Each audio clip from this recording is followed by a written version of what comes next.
Hi, I'm Chad with Move Forward Guitar. This lesson is from our course Intermediate Course 1. If you'd like to see the rest of the lessons in this course, download the jam tracks and download the corresponding e-guide, which includes detailed charts and diagrams for each lesson. Click the link on the screen or look in the description below. Welcome to Lesson 1. In this lesson, I'm going to teach you the first notes that you should memorize on your fretboard and explain what natural notes are. So I'm going to teach you the notes that I think you should memorize first on the fretboard. And these will come really in handy to know when you're playing chords, especially when you're playing open chords and some of the other chords that we're going to get into later in this course. And it's not too many to memorize. I don't think it would take very long to memorize. And it's something you can just build on over time, and eventually you'll be able to memorize the whole fretboard. But these are definitely the most important to memorize first. And I'll have a whole course that breaks it down, the whole fretboard, and teaches you how to memorize all the notes. But like I said, this is a really good starting point and will really set you ahead if you get this down. So you should already know, if you're taking this lesson, if you're taking this course, what the open strings are. And I'll just go over them really quickly, but I've covered this in the beginner courses, and that's pretty basic stuff. So you should know that the 6th string is E, 5th string is A, 4th string is D, 3rd string is G, 2nd string is B, and 1st string is E again. And using that information, we're going to build and figure out notes on the 6th and 5th string, and I'm going to show you how to quickly do that. So the first thing in this lesson, we're talking about natural notes. And a natural note is any note that doesn't have a sharp or flat on it.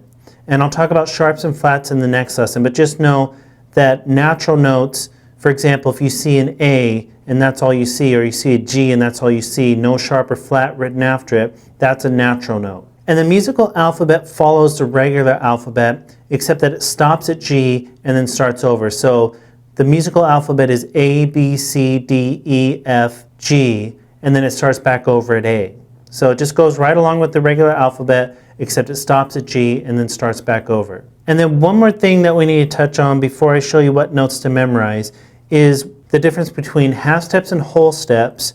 And then I'm going to show you 2 places where natural notes have a half step apart. Everything else will be a whole step. So a half step, if you were to start on any fret, I'm just going to start on the 2nd fret on the 6th string. If I was to go up one more fret, that would be a half step. So the distance between 2 frets is a half step. So start anywhere, go up a fret, that's a half step. If I was to start on the 2nd fret again, but this time I was to go up 2 frets, so 1, 2, up to the 4th fret, that would be a whole step.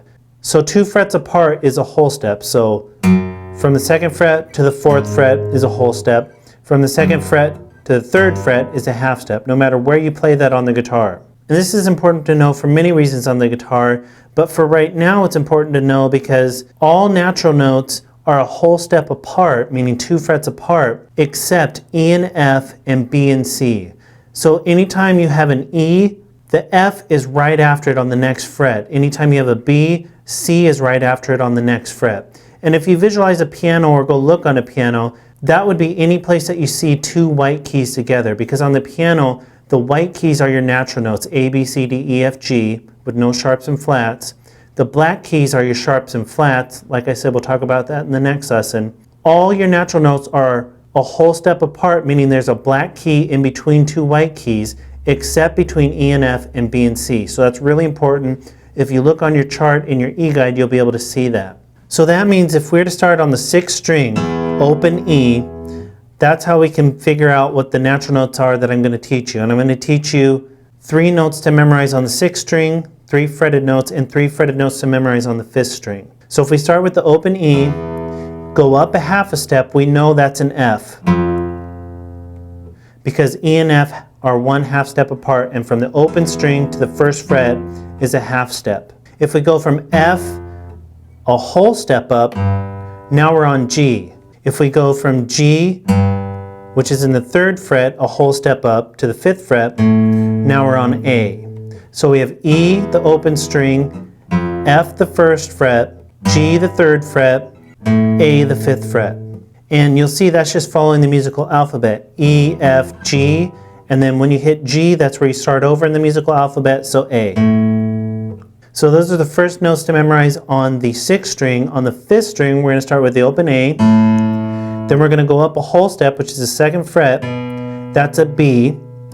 And then we're going to go up a half step to the 3rd fret, and that's a C, because between B and C is only a half step. And then from C, we're going up a whole step, and that's going to give us D.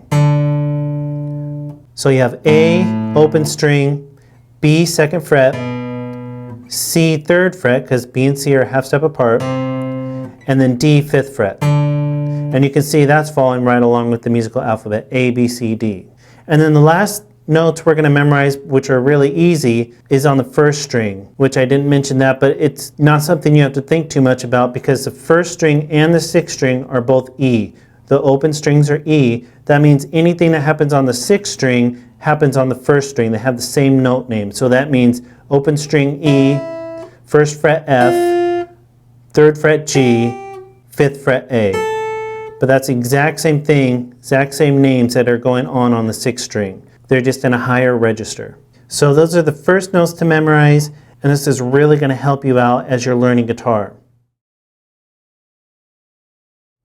So for practice, just start on the 6th string and play the note and then say the note name. So start with the open 6th string, play the note, say E, and then go through the rest of the notes like that.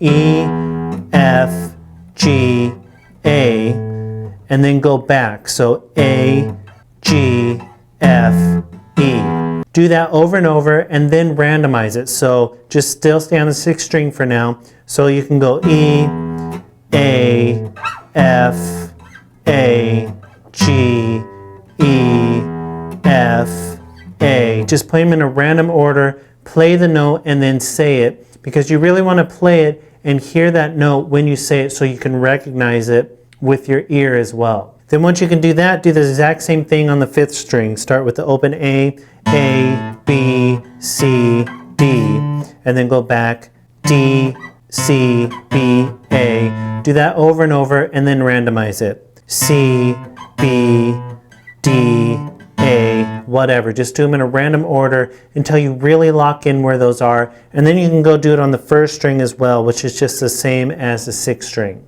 And then once you have those 3 strings, just play any of those randomly. So you could go G on the 6th string, and then you could go A on the 1st string, and then you could go B on the 5th string, open E, whatever. Just play them in a random order and make sure that you really have it memorized. If you just play them up and down in order, you're going to memorize them in order, and it'll be hard to do it just by starting on any note. You need to mix it up and play them randomly as well. So you can go ahead and move on to the next lesson now and just work on this over and over until you have it memorized. So just add it into your practice routine. It shouldn't take you too long. That's not too many notes, but just work on it a little bit each day. But go ahead and move on to the next lesson now, and we'll keep moving forward.